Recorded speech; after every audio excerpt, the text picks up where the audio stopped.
Our second speaker is Aaron McNally. Aaron has been a wonderful addition to this community since mid-August when he jumped into the Yates course. And uh, Aaron's been with us for about a month and a half now. He took a master's in English at the University of Northern Iowa, and he has read and written poetry for over 30 years.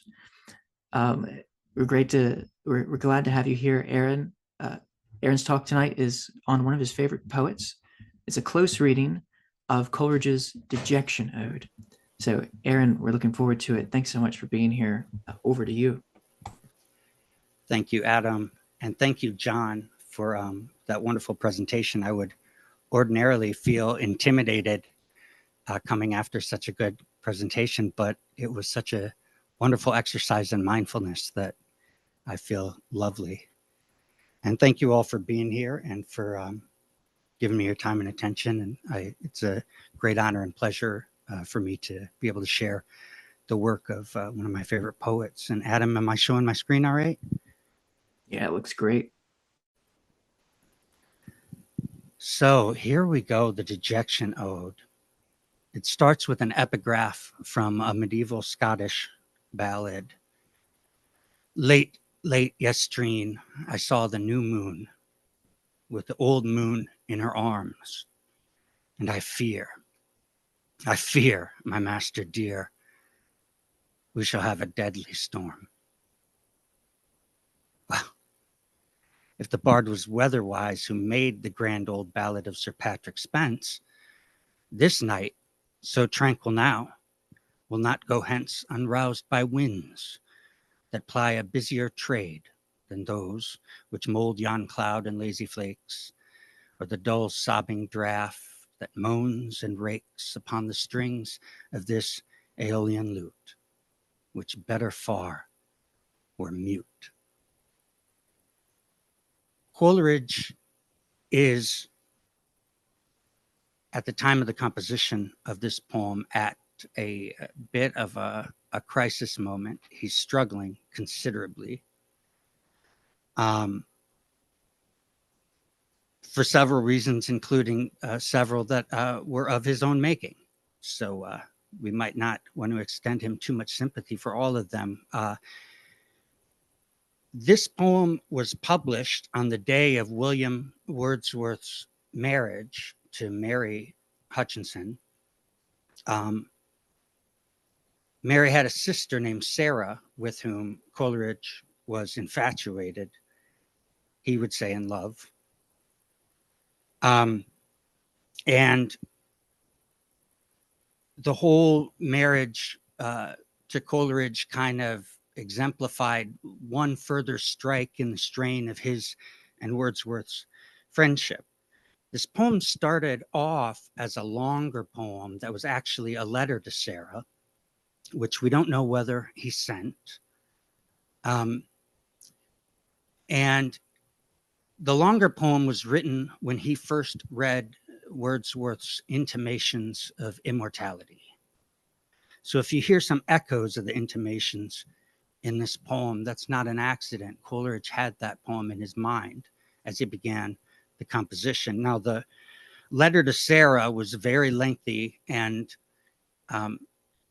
it had some personal details, so he revised it into this poem that we have here, which he published on that day of Wordsworth's marriage. Now, we might think that Coleridge had nothing to complain about. He was doing very well, actually. He had an annuity from the Wedgwoods, so he was making money to be an intellectual.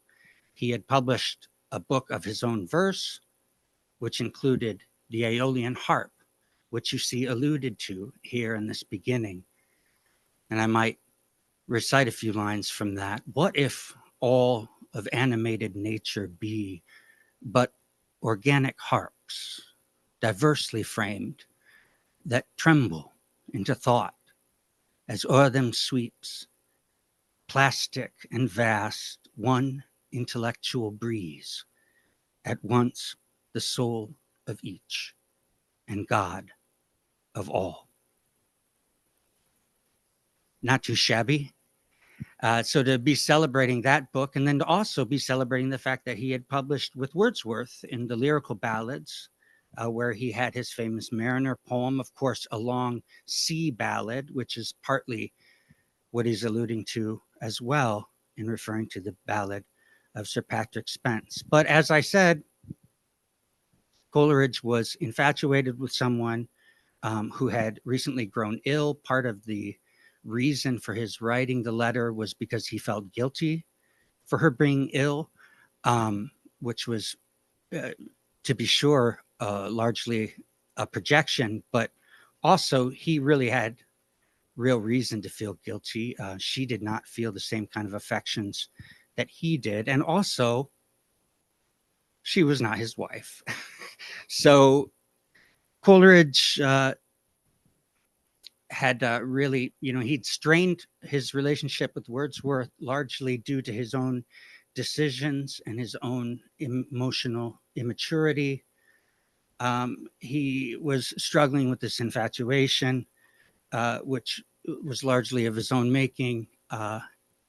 His marriage suffered largely because he had married very rashly in a highfalutin scheme with Robert Southey. They were going to have three couples go form a commune in the United States, well, then in North America, the colonies.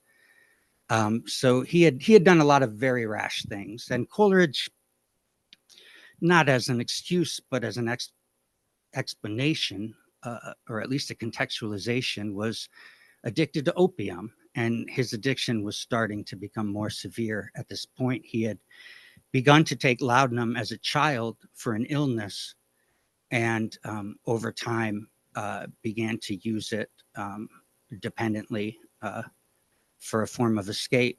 And by this time, he was starting to see some of that really blow up and exponentially grow into a far worse state. The way of taking opium as a painkiller at that time was in the form of laudanum, which was like a distillation, like a reduction, and you would drop a little tincture of it into ale. So he was also probably struggling with some alcohol addiction on top of the opium addiction. So this is why we hear this great poet writing such a beautiful little introduction and saying he might better far be mute. For lo, the new moon winter bright, and o'erspread with phantom light, with swimming phantom light o'erspread, but rimmed and circled by a silver thread. I see the old moon in her lap, foretelling the coming on of rain and squally blast. And oh, that even now the gusts were swelling, and the slant night shower driving loud and fast, those sounds which oft have raised me, whilst they awed and sent my soul abroad, might now perhaps their wonted impulse give, might startle this dull pain and make it move and live. A grief without a pang, void, dark, and drear, a stifled, drowsy, unimpassioned grief which finds no natural outlet, no relief in word or sigh or tear. O lady, in this wan and heartless mood, to other thoughts by yonder throstle wooed, all this long eve, so balmy and serene, have I been gazing on the western sky and its peculiar tint of yellow-green, and still I gaze, and with how blank an eye. And those thin clouds above in flakes and bars that give away their motions to the stars, those stars that glide behind them or between, now sparkling, now bedimmed, but always seen. Yon crescent moon, as fixed as if it grew in its own cloudless, starless lake of blue, I see them all so excellently fair. I see, not feel, how beautiful they are. It seems to me, looking at this poem, the phrase he chose, dejection, is sort of a hint at what would later in psychology be called depression. We get hints of anhedonia, the inability to experience pleasure. He has a blank eye, and he gets into that a little later about what's really bothering him about this experience. He's got all this legitimate guilt that he's dealing with, but it's starting to scare him. It's starting to make him feel that he's not able to create anymore. Because it used to be that, as Wordsworth would put it, he would have a moment of recollection, and he'd have a spontaneous overflow of emotion, right? There was a time when, though my path was rough, this joy within me dallied with distress. It used to be so easy, but each visitation suspends what nature gave me at my birth, my shaping spirit of imagination. That dejection, I think about rejection or ejection, being cast out, being disconnected from the cosmos in order to experience his imagination, in order to feel those emotions so necessary, those sensitivities so necessary to be able to participate in the creative, the poetic act.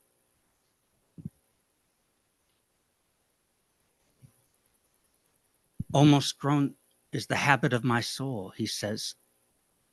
If it feels like my shaping spirit of imagination has been lost, and my soul is just, it's covered in this cloak, in this habitual behavior. He talks about reality as being viper thoughts. And how does he get out of this? Obviously, he can't just solve all of his problems. And you'll notice as he is talking all this stuff about the imagination, he used to have all these theories, this abstruse research and all these things. He used to have ways to intellectualize this. He's interested in idealist philosophy and all of these things, but this intellectual work it's not doing the trick. It's not getting him to where he needs to be. And then he remembers that wind that we started with at the beginning of the poem. He listens to the wind.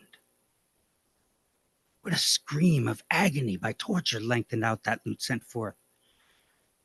And he imagines it as some sort of ominous place, some sort of dark, shadowy recess. He thinks about witches. But then he thinks about something else.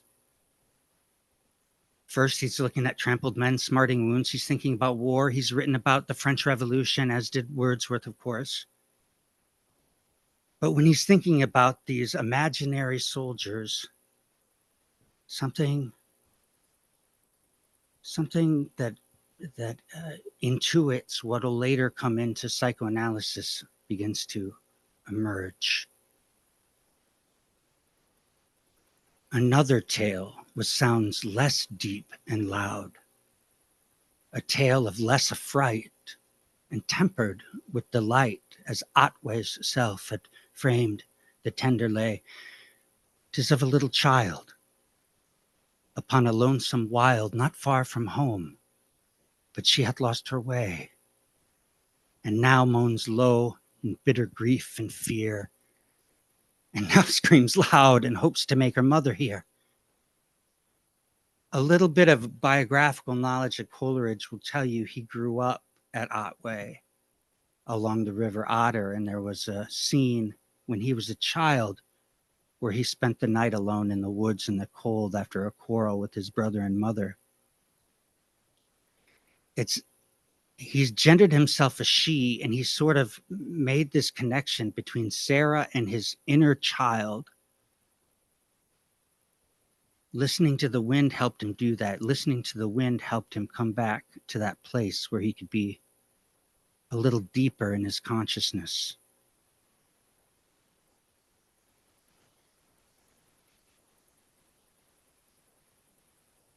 And he thinks about this child himself, and he reaches out and reconnects by feeling compassion for this child's self, feeling compassion for Sarah, not just guilt, but compassion for her suffering.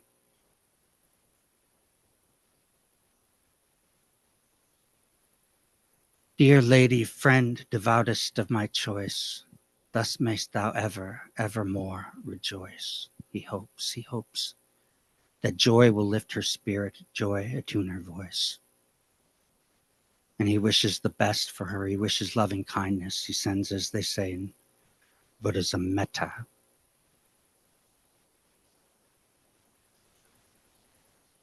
So the enchantment of that wind has brought him into himself and back into the world.